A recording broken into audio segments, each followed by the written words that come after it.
Et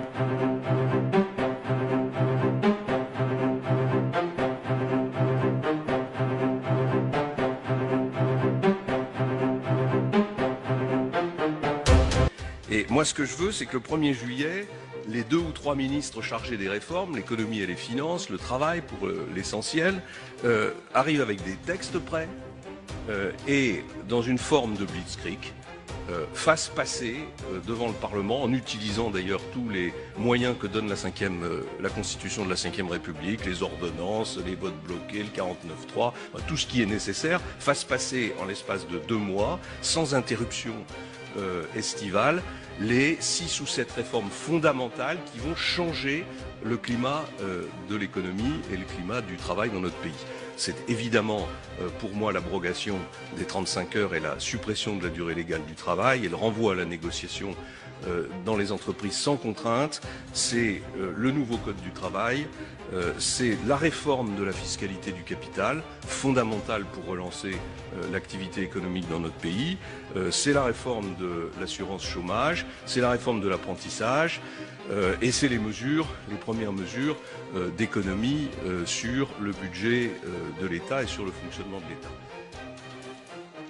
Donc pour prolonger cette tension, moi je pense qu'il faut organiser un référendum en septembre qui permet de maintenir l'état de tension électorale dans le pays et donc de rendre très très difficile la contestation sociale pendant cette période autour de 2 ou 3 idées fortes et qui à mon sens ne font pas courir trop de risques au président de la République élu et à sa majorité.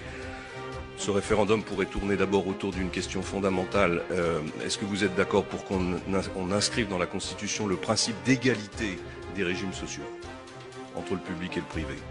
Inscrit dans la Constitution de la République française, ça rendrait ensuite absolument obligatoire et nécessaire la convergence des régimes sociaux. Deuxième question, est-ce que vous êtes d'accord pour fusionner les départements et les régions? Troisième question, est-ce que vous êtes d'accord pour supprimer un certain nombre de parlementaires, diminution du nombre de parlementaires? Ça peut paraître un peu démagogique, ça peut paraître un peu comme la cerise sur le gâteau ou la crème chantilly pour être certain que le référendum soit voté, mais je pense qu'en plus ça peut conduire à la modernisation du fonctionnement du Parlement. Voilà, si on fait tout ça, on crée un choc qui, à mon sens, rend très très très difficile la réaction sociale que vous craignez.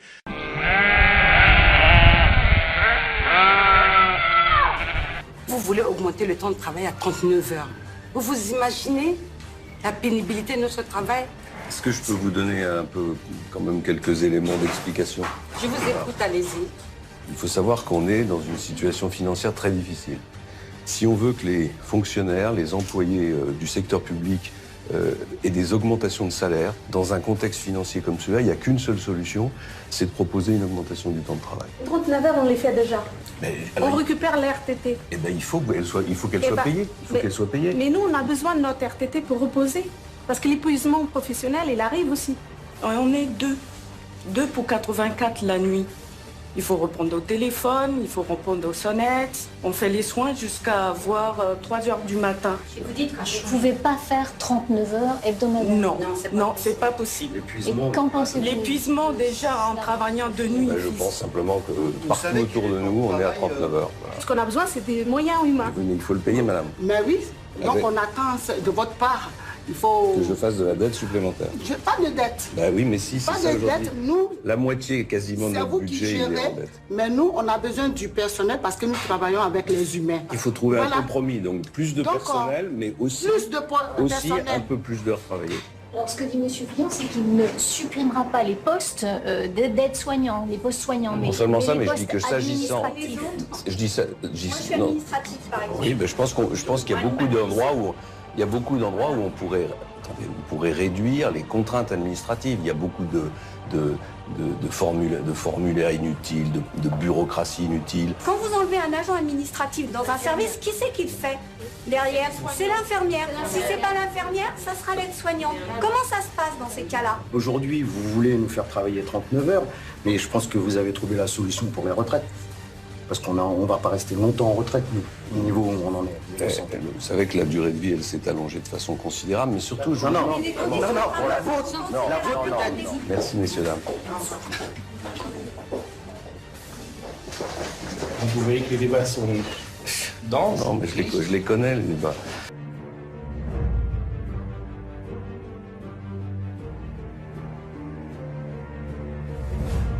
Et pour revenir au lobbying, en fait, ce que j'ai vécu à Bruxelles, il paraît que c'est normal. Et donc il y a 3000 policy managers et 30 000 lobbyistes. Alors, tous les quarts d'heure, ils frappaient à ma porte. Et ils venaient au nom de l'industrie chimique, etc., du gaz, de toutes les grandes branches. À chaque fois que vous tapez sur votre bouton pour voter, en fait, il y a un lobby derrière. Et donc, l'Europe est un être des abysses. Ce qu'elle craint, c'est la lumière. C'est une zone grise. On ne sait pas qui achète qui. Ce qui est certain, ce que j'ai vu, moi, de mes yeux vus, c'est qu'en fait, les commissaires sont des futurs lobbyistes et les lobbyistes sont des futurs commissaires. Donc, il y a un mélange des genres qui porte à la prise illégale d'intérêt. Et ce à quoi vous avez fait allusion il y a un instant, j'y reviens, c'est une réunion qui a eu lieu le 17 mars 2007, à laquelle j'ai été mêlé par le plus grand des hasards, parce que j'avais des jours en retard, il fallait que je vienne pointer. Donc avec ma carte, je suis rentré, et là, il y avait des nœuds papes partout. Le pape, l'hyperclasse, en fait. Ah bah, c'était top, la super classe invisible. Et je reconnais Kissinger. Il y avait Brzezinski, il y avait des grands patrons, Anne Lauvergeon, il y avait avec des petites tables très bien achalandées. Et ils parlaient entre eux, puis il y a eu les discours, et je suis resté jusqu'au bout. Et en fait, ce que j'ai compris, c'est que c'était la trilatérale branche Europe. Ils étaient 400. Et il disait qu'il faut détruire les nations. Il disait qu'il faut détruire l'homogénéité des nations. Très intéressant. Pour pouvoir augmenter les marchés. Avoir le marché planétaire de masse. Et c'est eux qui ont inventé le mot gouvernance mondiale. Ils parlaient du réchauffement climatique. Il disait que dans les écoles, au lieu de dire aux enfants « sauvez votre pays, sauvez votre région, sauvez l'arbre qui est en face de chez vous », non, sauvez la planète, c'est là. Et il parlait de la nécessité de réunir dans le même combat les deux libéralismes, le libéralisme économique,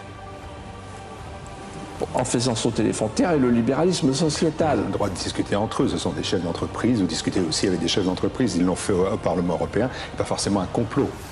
Absolument, c'est pas forcément un complot, ils n'ont pas besoin de comploter, ils ont le pouvoir. Ce que m'a dit un jour François Fillon, je lui ai dit, mais pourquoi tu vas au groupe Bilderberg? Parce qu'il est rentré, il a été agréé par le groupe Bilderberg, de même que son ami Alain Juppé l'année d'après. C'est quoi? Dans l'Évangile, on dit, faut pas mettre la lumière sous le boisseau. Ça vaut pour la franc-maçonnerie aussi. Pourquoi ils se cachent, ces gens-là? Pourquoi ils se cachent? Il vous a répondu quoi? Et il m'a répondu, incroyable la réponse, il m'a dit, que veux-tu, c'est eux qui nous gouvernent. Voilà. Donc en fait, le groupe Bilderberg, la trilatérale, ça existe. Alors, la différence entre moi et beaucoup d'autres, c'est beaucoup de gens disent, ah, c'est le complot, la conspiration mondiale. Non, mais non, ils ont le pouvoir. Ils ont le pouvoir. Et là, ils parlaient de quoi? Donc, c'est pas une conversation, là. Ils disaient, voilà les objectifs. Et parmi les objectifs, ce jour-là, en 2007, il y avait le fameux traité transatlantique. Et ce traité transatlantique qui se prépare, c'est un traité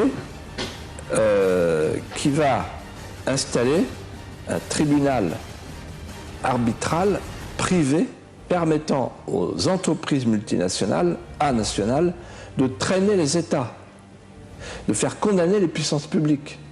C'est un traité dans lequel, par exemple, les appellations contrôlées, les appellations protégées disparaîtront. Et on nous imposera le poulet, le djabel, etc. Donc en fait, c'est un traité qui va faire découvrir ce qu'est le fameux rêve européen. Le rêve européen n'était pas de construire une nation nouvelle à la place des nations défuntes à Maastricht. Le rêve européen, c'était de livrer un espace sans nation, sans gouvernement, sans démocratie, sans limite territoriale, de le livrer au marché planétaire de masse sous clé américaine. Et quand on disait ça, nous les conscrits de Maastricht, des gens comme Séguin, Pasqua, Chevènement et Le Pen, on nous disait vous êtes des menteurs, vous exagérez. En fait, on était en dessous de la réalité. En deçà.